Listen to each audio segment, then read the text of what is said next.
everyone. I'm Symphonie Privett. Thank you for joining us here on Featured. We hope to inspire or simply make you smile with some uplifting stories across the country. Let's start off in California. I think some of us could use a lesson from the young lady we're about to introduce you to. A brave 10-year-old girl worked up the courage to face her fears rather than run away from them. And as Jeff Zevely reports, the young gymnast is showing the world you don't need sight to reach for the stars. These ones are some of the scariest monkey bars I personally have ever done. 10-year-old Paisley Keller is a high-flying fifth grader. There are so many different types of monkey bars. I like the challenge. She can't see anything. Paisley's mother, Denise, says it took time and testing for doctors to determine she was born blind. It took us about 9 months to get the confirmation. And, I grieved that, but what I got out of it was the most amazing child. How old were you when you started all this? Maybe 4. Oh, you're fine. Paisley loved the way monkey bars made her feel. Oh crap, this is terrifying. It's not surprising Paisley met her best friend This is Cora. on a playground. Remember, Cora, you can skip backwards. At recess, normally she teaches me how to do monkey bars and stuff. She teaches you. Yeah. She's way better than me. Come on, Cora, just go. Whether it's at the gym or a fun day at the fair. You will never see anything more beautiful than their friendship. Instead of Olympic medals, San Diego Gymnastics is rolling out hearts of gold. You have to close your eyes and go do everything that Paisley just did. Isn't it amazing? It is. Paige Conroy is the CEO of 6 locations. We have mini programs for all kids and all abilities. Paige sees courage and confidence in every kid. When kids come through our programs, they're learning not only strength, coordination, balance, but they're also learning resilience. They're learning fearlessness. Oh my God. Whether Paisley's climbing a rope, I got it. attacking the uneven bars, Do you need a hand on this? No, I think I got it. or tight walking the balance beam. How do you deal with the fear? Suck it up. That's an answer that would make any mother proud. I really consider myself the luckiest mom because I love her so much. And when I asked Paisley about her biggest dream in life, Making sure my children aren't failures at monkey bars. someday Paisley plans to offer this advice to her kids. Find something you really like, and then just keep doing that. Instead of getting hung up about what your child can and can't do, I wouldn't change a thing about her, and that's what I love about her. She wouldn't change a thing about herself either. She always says, I don't want vision, I'm good. I'm good, I love being blind, and I love that she loves herself. They're not actually that terrifying. in the Zevely Zone, Jeff Zevely. Oh, I love that. All right, let's head over to Texas now to meet a young girl who's exhibiting some model behavior. Octavia Castillo is small but mighty. She is fighting cancer. And as Sean Gigi explains, a little Octavia is always looking for the light, even in the darkest times. A dark blue square. When 6-year-old Octavia Castillo was diagnosed with cancer, she understandably thought about her hair. And just how wonderful losing it might be. She's like, I'm really excited to see what my head looks like without any hair. And she was like pulling it out by chunks and saying, can we put this in a baggie to give it to birds? Octavia's parents, Jessica and Silvino, She's just able to see the bright side and everything. say she's always been thoughtful. This one. Something even Jennifer Arthur, CEO of Children's Cancer Fund, Pink. noticed. Perfect. The organization helps bear the burden of cancer, both financially and emotionally, Thank you. to make childhood feel as typical as possible. I've been doing lots of decorations like these. These activities allow kids to be themselves, And watch bubbles pop out. which for Octavia means drawing attention to others. She'll spend hours during her free time making these crafts for people. And it's something that just shows how caring she is as a person. Because Octavia does so much for others, Children's Cancer Fund did something for her. Octavia Castillo. Friday, Octavia and about 20 other kids with cancer will walk the runway. Models for the organization's 35th annual fashion show, its biggest fundraiser of the year. The announcement was made earlier this year. She is so excited. She's telling everybody she knows that she's going to be a model. She has been practicing her runway walk. We have a mirror in our hallway, and she's just posing, The kids will pose with notable Dallasites like co-chairman Dak Prescott and Troy Aikman. No more sneak peeks. No more. Forever. Ooh. But make no mistake, Octavia and the other kids will be the most important people on that stage. I got some gifts. Not because they need our attention or pity, but because we need We want to get rid of cancer, their example, so no one can have it again. putting the needs of others above her own. I do. Model behavior. Oh, of course, I need ready. In Dallas, I'm Sean Giggy. She has great energy. Octavia is a rare treasure. She's just 6 years old and she's already thinking of other folks before herself. We are all rooting for you, little Octavia. I hope we get a great update. All right, moving on to Texas now. One man wore his school pride right on his finger. That is, until it was lost 6 decades ago. But recently, a stranger made a shiny discovery, which happens to be the ring. Sydney Walker shows us his efforts to get the jewelry back to its owner. Albert M. Thomas worked hard to be an Aggie. He was really into Aggie, everything, you know, wore his ring proudly every day. I mean, I never saw him without it on. He would work one semester and attend A&M the next. In January of 1961, Thomas graduated with a degree in industrial education from A&M and became a civil engineer. It was around this time that he lost his beloved Aggie ring. I think it really tore him up. That brings us to Bob Turner with Standing Liberty metal detecting. He made an incredible discovery last month when searching a plot of land in Bryan. So I turned over a spade of dirt, and there it was, just shining right at me with straight up with the 59. First thing I saw was that 59, and I knew immediately what it was. Turner shared his discovery on Facebook. The post has since been shared over 1,400 times and flooded with comments about helping return the ring to its owner. You got to return that. It's disrespectful not to melt it. I got 3 or 4 of those. Thomas's daughter, Sue, didn't even know her father had lost his original ring. After they had reached out, we pieced it all together and realized that it really was Dad's ring. It had been lost for 63 years. One former Aggie who saw Bob's post reached out. And my son sent a text to me. He said, hey, a guy just reached out to me on LinkedIn, wanted to know if I was the grandson of Albert M. Thomas. He said, do you think this is real? And then they found his ring, and I said, well, he lost a ring. Both kids traveled to College Station today to finally see their dad's lost ring. Albert M. Thomas passed away in 2011, but his proud Aggie spirit lives on. The only thing I regret is that he's not alive to see it. Yeah. It would have been great. He would have just gone crazy. Oh my goodness, that was Sydney Walker reporting, and I'm glad that his children were able to get that piece of their father's memory.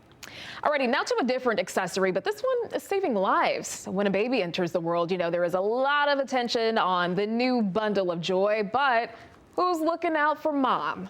Ashley Smith shows us how a simple bracelet is helping moms through the postpartum process. When new moms head home from the hospital, their focus is usually only on their baby. Registered nurse Jennifer Kennard says that needs to change. You have to put yourself first because the only reason that baby is here is because of that mom. Kennard works in the mother-baby unit at Centera Norfolk General. The biggest misconception is that they're out of the woods once they have the baby. That's simply not true. Thanks to a program she helped launch last November, every new mom now goes home with a bright pink I gave birth bracelet. I put the bracelet on. I say, hey, this is a reminder to you, to your family, and to any healthcare provider that you come into contact with that you had a baby, you're in the postpartum period, and you require unique care. Every year, 700 women die from pregnancy-related complications in the U.S., nearly half after delivery. Kennard says Black women are 3 times more likely to die than white women, and symptoms like headaches, swelling, or fatigue can be easy to dismiss. We need to figure out why these symptoms are happening because these are early warning signs of something much, much more dangerous. The bracelet also helps first responders act fast and make smarter decisions. I've spoken with all the fire departments within Hampton Roads, emergency services. I've also spoken with the Nightingale flight crew so they can quickly identify the signs and symptoms that would prompt them to immediately take them to a women's health facility. And Kinnard hopes it serves as a visual cue for family and friends to check in on mom. Everyone knows a mother, everyone came from a mother, and we need to prioritize their health if they are focused on their baby, rightfully so. That's right. If you have a friend or a loved one who recently gave birth, check in on them. Offer to bring them dinner, maybe help out with some laundry or some other household chores. Just be of service to them. And that was Ashley Smith reporting. Now, we have much more ahead on Featured. Here's a look at what's coming up. The beauty of the past. We take you to a classroom where cultural traditions are alive and well. Plus, this one made me laugh. A flight that had a former Destiny's Child member singing, "I'm a survivor." Remember that one? We'll tell you what she saw that had her in disbelief. And coming up a little bit later, love conquers all. Even a wedding mishap underwater that almost destroyed priceless memories. You don't want to miss that one.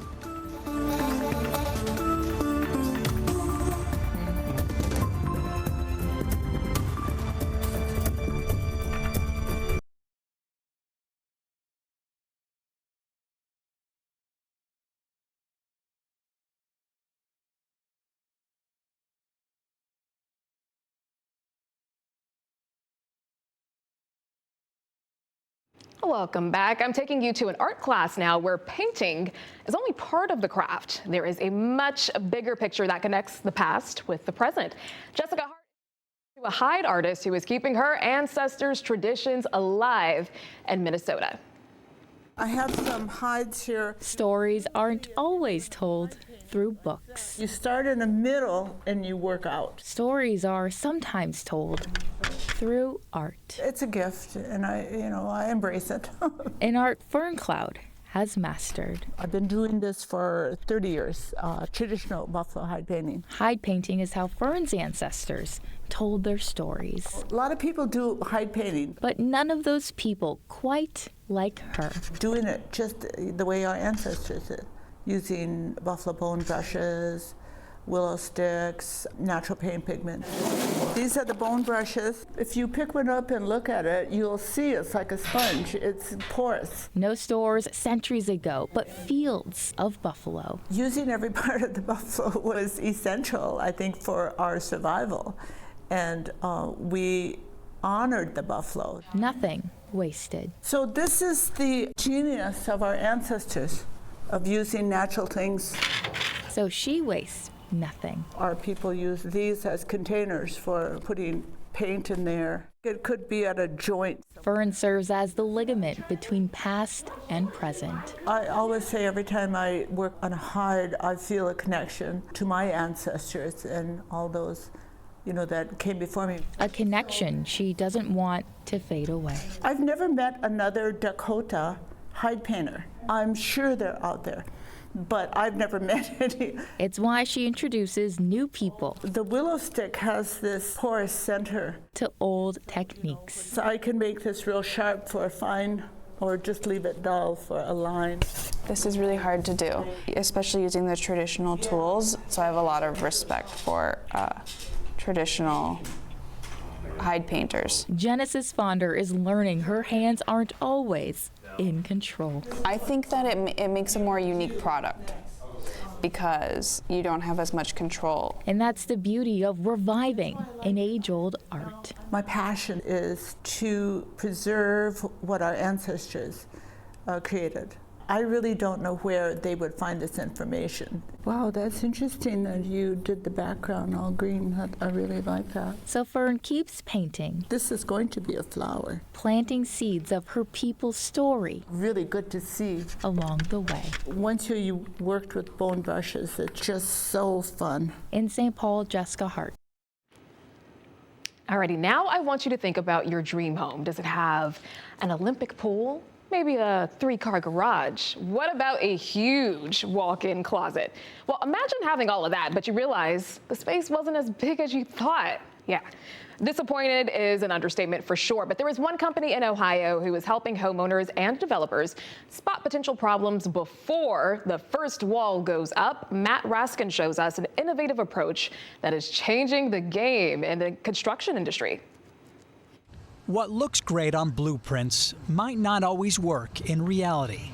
A local businessman experienced that firsthand, prompting him to look for a solution. You'll find his fix inside the former St. James Elementary School gym in Lakewood.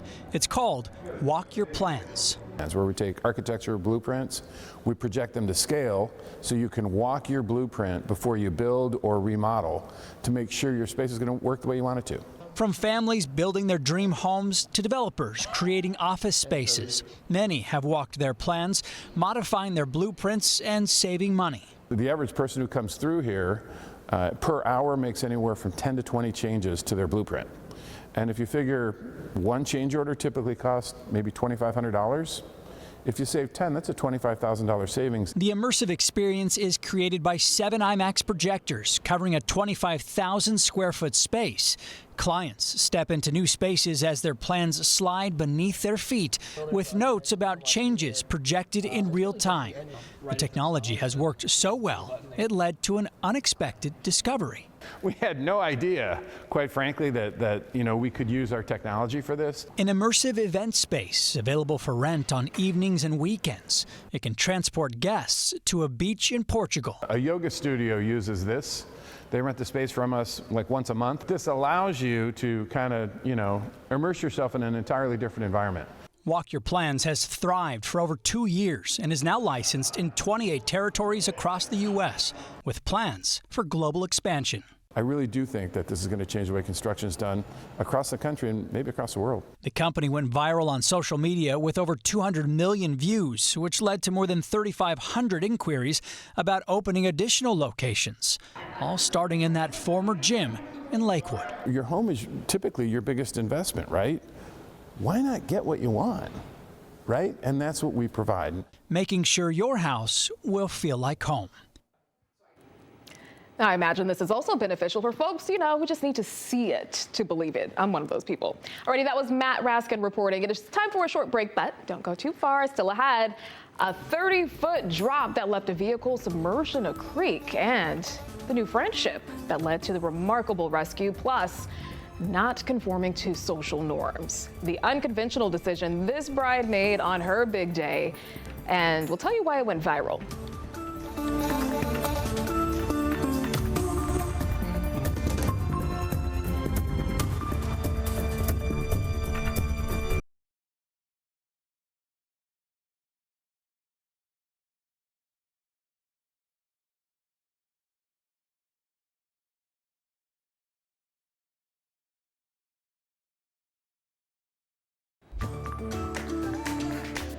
Welcome back. Let's talk about flight etiquette. Now, there are most definitely some unspoken do's and don'ts for passengers. And unfortunately, for former Destiny's Child singer Michelle Williams, she found out some people really make themselves at home during a flight. Check this out. I was almost defeated. My seat was 3F, and I didn't know the F was going to be for feet.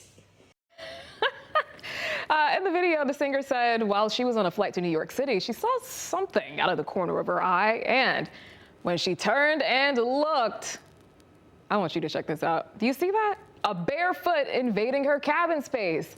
I would die. Now, there were many jokes in the comments like, Jesus, take the heel, and that passenger needs to learn how to toe the line.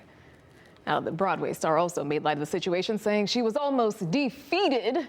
You get it, but she made it out all right, which is also a pun on the gospel song, I Made It Out. Now, Michelle's better than me because I got to keep it real with you guys. I might have smacked that person's foot, something, poured a little water on it or something. Don't put your feet next to me. No. And that's what Miss Tina said, Beyonce's mom. She would have done the same thing. So we see each other, Miss Tina.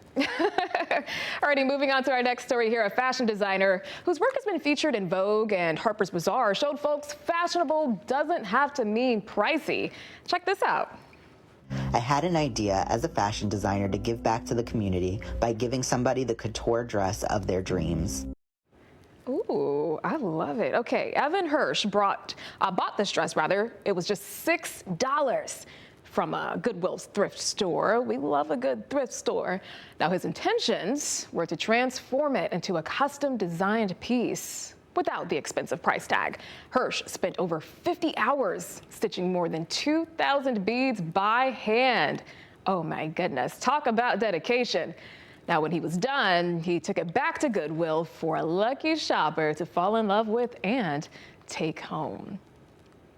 Wow, I would love if he just happened to make about 8 or 9 of those dresses so my bridesmaids could wear them and get them at a low, low price at a thrift store. I love that. Now, speaking of brides, my big day is coming up, but let's talk about this one. You know, a lot of brides, they look forward to getting the full glam session on their big day, but one bride has gone viral for embracing a more natural look. Let's check it out. Kaylin Chapman said, "I don't" to cosmetics on her wedding day.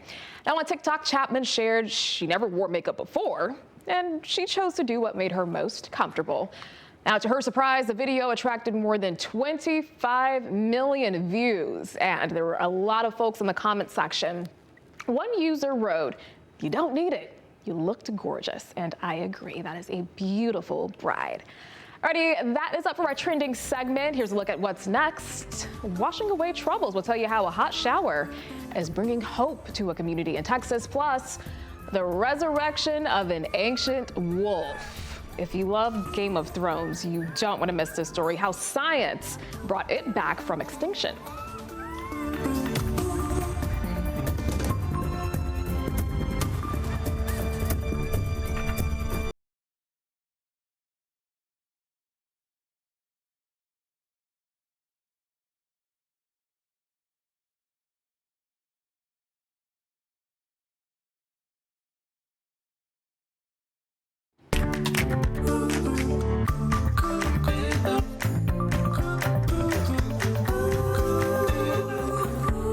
Sticking around with us on Featured. I'm Symphonie Privett, and we are continuing to bring you some uplifting stories from across the country. Now, we all know that saying, be kind. You never know what someone else is going through.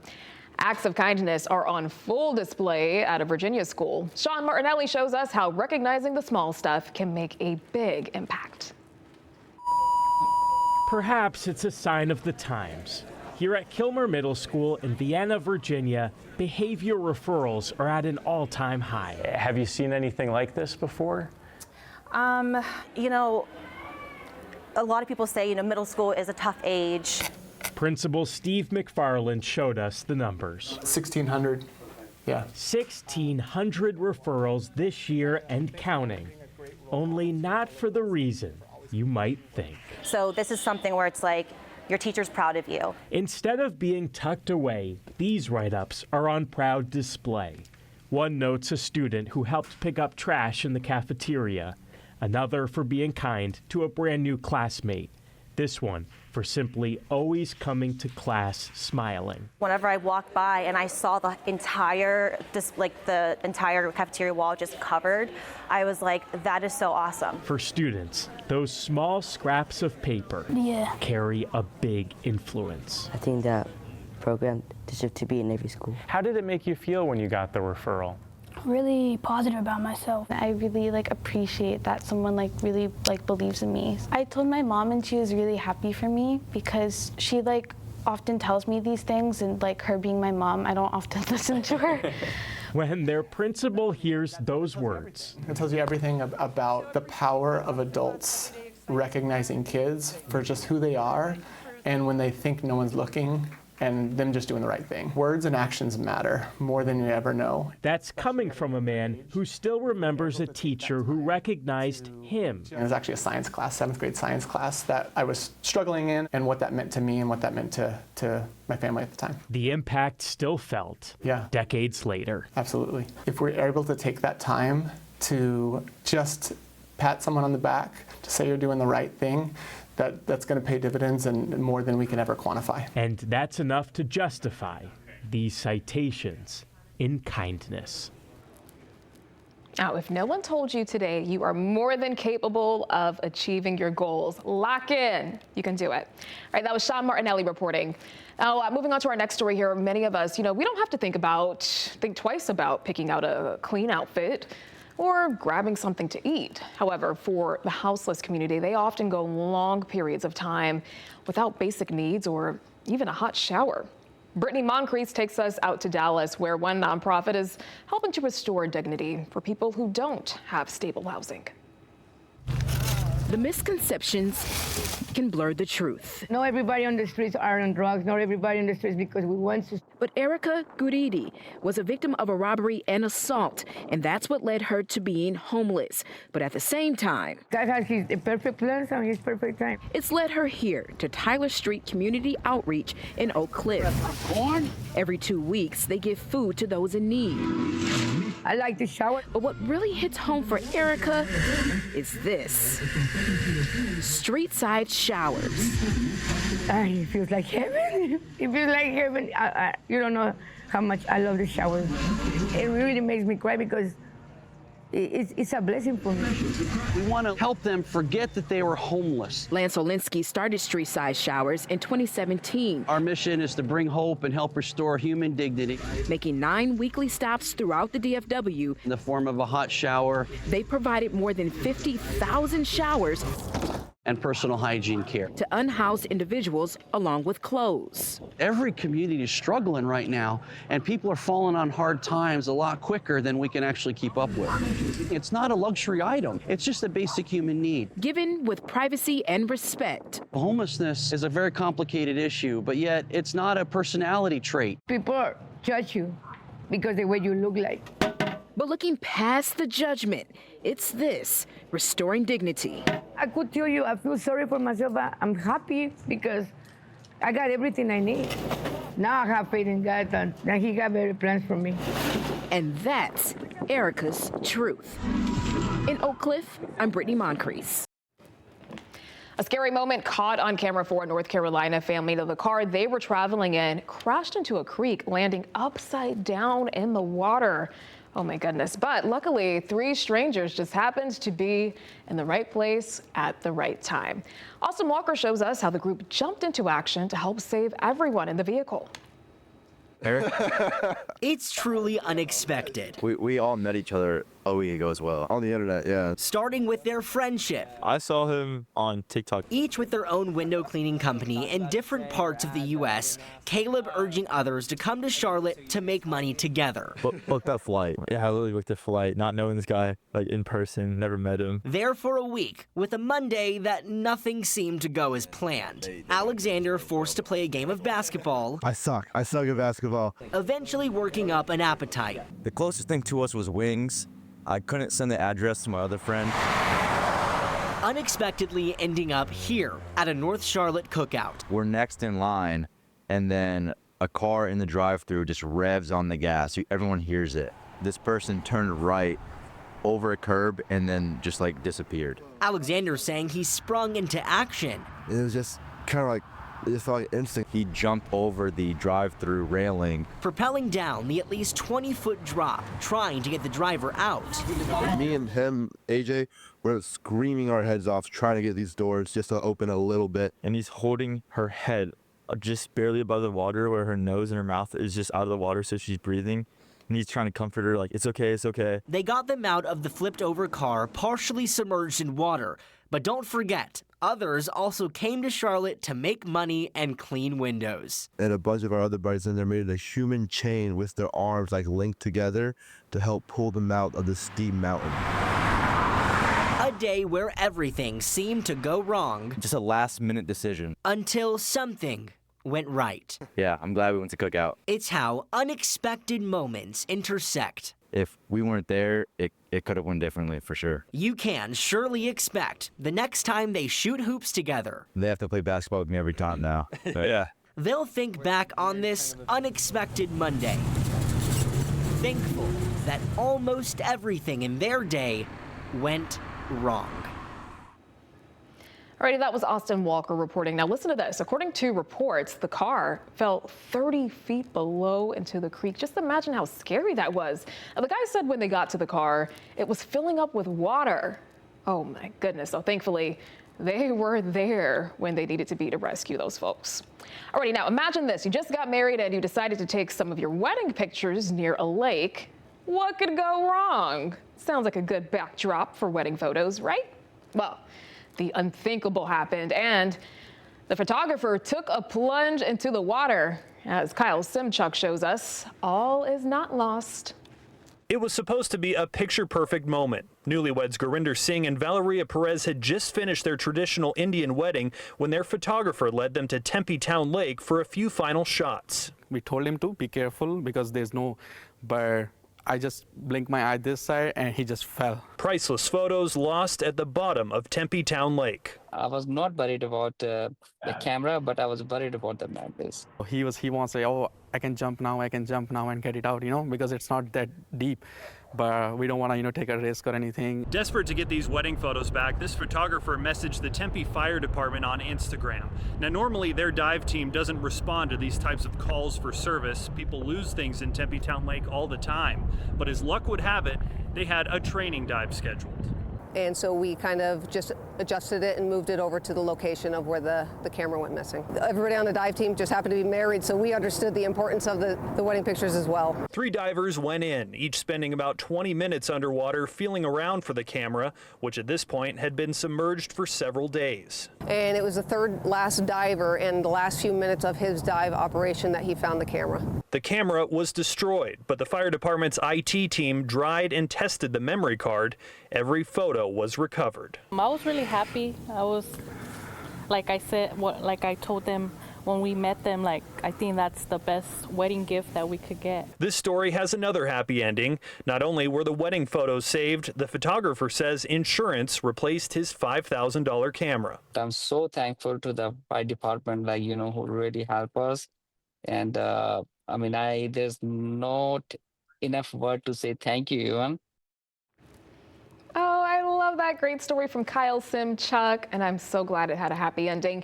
We have more for you ahead on Featured. A preschooler with trash on his mind. We'll tell you how a love for garbage trucks sparked a mission to save the planet.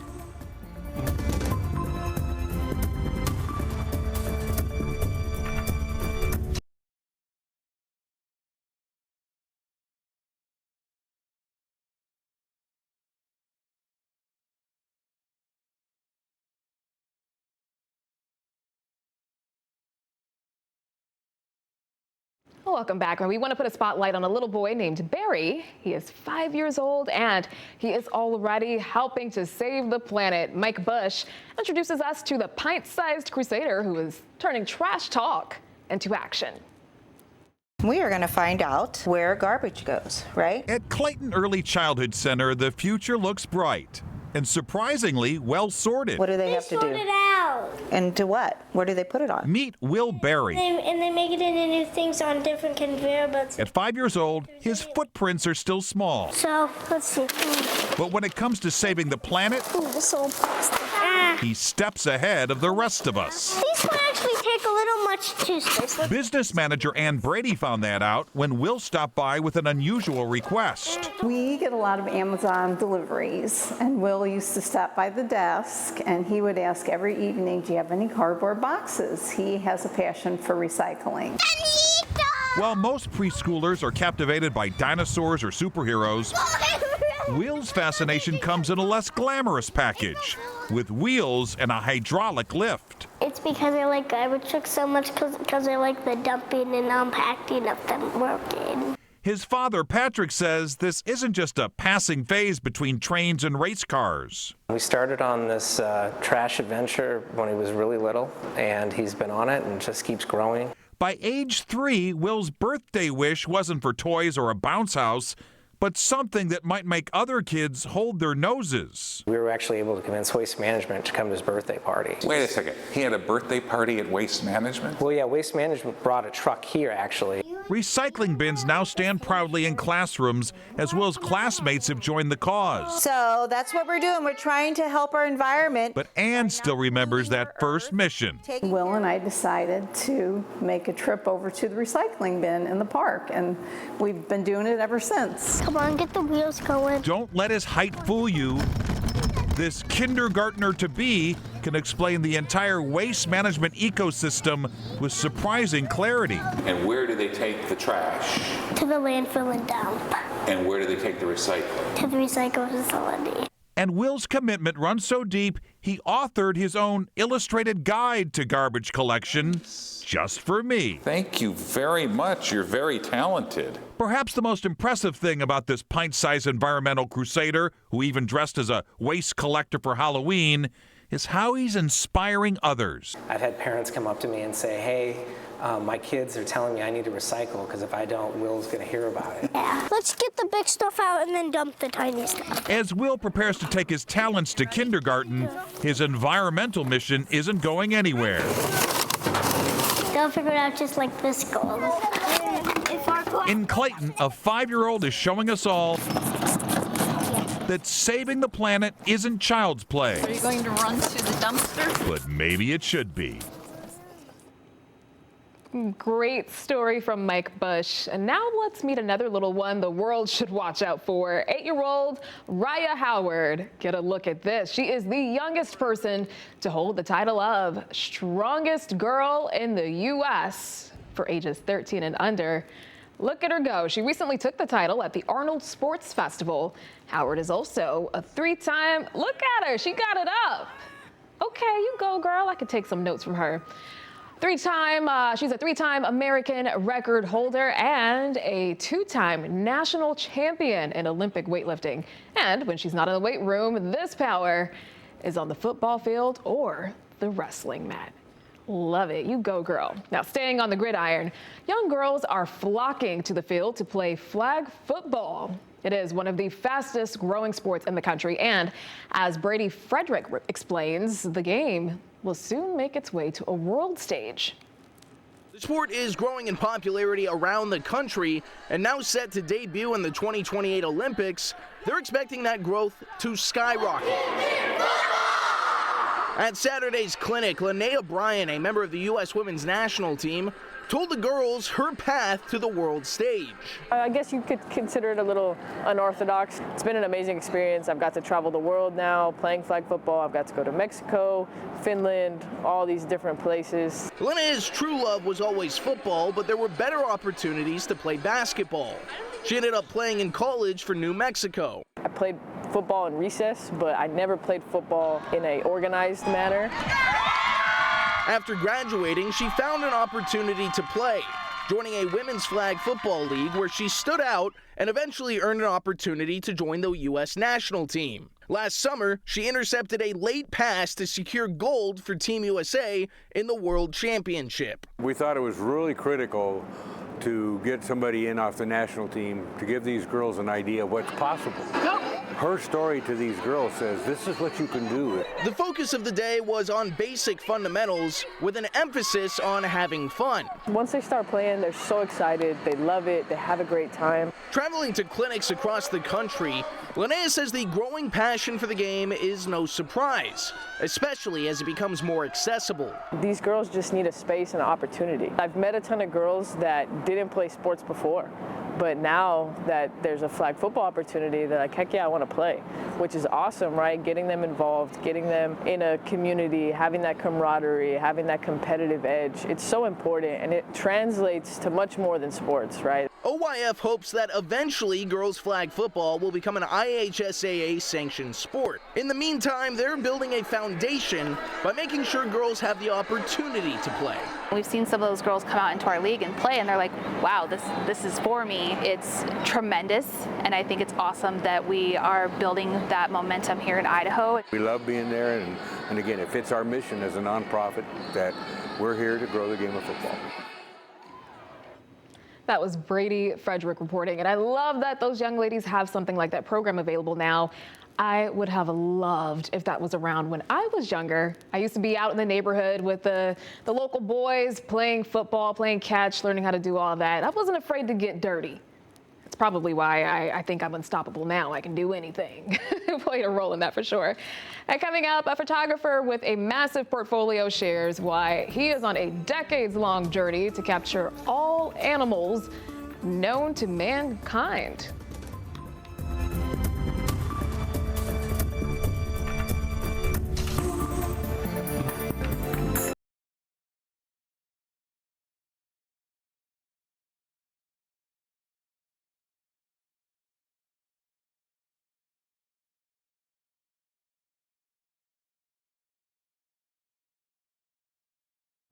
Welcome back. A world-famous photographer is on an ambition mission to document every living animal species on Earth. Ooh, that's a big task. Well, just think of Noah's Ark, but instead of a ship, it's a picture. Troy Hayden shows us how he is capturing stunning, rare images that you can only see in one place. Bebop, the bicolored spined porcupine, is not your typical cover model, but one of the most famous photographers in the world came here to the valley to get a perfect shot. We photograph tigers and gorillas and elephants, but really the photo ark's built for the smaller things that people will have never heard of before. Joel Sartori is working on an ambitious project called Photo Ark, a plan from National Geographic to photograph all 25,000 species of animals known to be in human care. And he works with a lot of the smaller ones. Like this, the Derby's woolly opossum. Sartori travels the world finding animals like this, fitting them sometimes into tiny studios, or even nudging larger animals to get in front of big backdrops, getting amazing shots. The one light failed, but it still looks kind of interesting. Oh, yeah. We caught up with Joel at the Wildlife World Zoo in the West Valley. It's the second time he's photographed animals here. During this session at the zoo, he worked with species like mule deer, the zoo staff carefully placing food in front of the backdrop so Joel could get a great shot. And he got pictures of lesser-known animals like the black-tailed hairy dwarf porcupine, the unique-looking curassow, the purplish-backed jay, an ocellated turkey, and a fallow deer. We're trying to photograph every captive species in the world over about a 25-year period or so to just get the public to realize there's so much amazing wildlife out there. It's worth saving. It's really worth saving. Sartori spent 2 days here in the valley, crossing nearly a dozen animals off of his list, adding to the ark. He spends a lot of time in zoos for his work and thinks they serve a very important purpose in this digital age. A good zoo where there's abundant attention and care and a lot is an education center. They're not only conservation centers, but they are teaching the next generation that these animals are amazing. And I just think when we lose good zoos, good aquariums, and that educational component where people can go and see and smell and hear, sometimes touch a wild animal, it changes people. It makes them realize that it's a really big deal to save these and their habitats. With a little more than 8,000 animals left to photograph to reach his goal, Sartori always has to look ahead to completely load up the ark. It's all fascinating to me, and people ask me what my favorite is, and I always say the next one. The next one. How could it be any different, right? Alrighty, that was Troy Hayden reporting out. As of today, there are more than 16,600 species in the photo ark, and he's traveled all over the world for the past 25 years. He's not stopping anytime soon. I love that. As a kid, I loved picking up a Nat Geo magazine and checking out all the photos, and I used to hope to become one of those Nat Geo photographers one day. I guess it's not too late, or maybe I can at least do the narration in one of their documentaries. All right, let's move on to our next story. If you're a Game of Thrones fans, you'll like this one.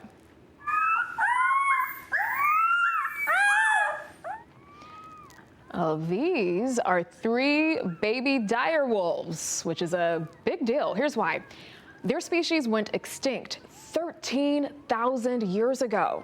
Biotech company Colossal Biosciences claims to have genetically resurrected them by using DNA from a 13,000-year-old tooth, and a 72,000-year-old skull. Now, you may recognize the animal from the popular HBO series Game of Thrones. That was a good show. And they look so cute. We definitely need a follow-up on their development to see, how long they live. Do they plan to reproduce other little baby dire wolves and bring them out of extinction? Maybe they can get some real ones for Game of Thrones or a spin-off of the show in the future. Alrighty, that is it for Featured. Thank you for joining us. Until next time, make it a great one.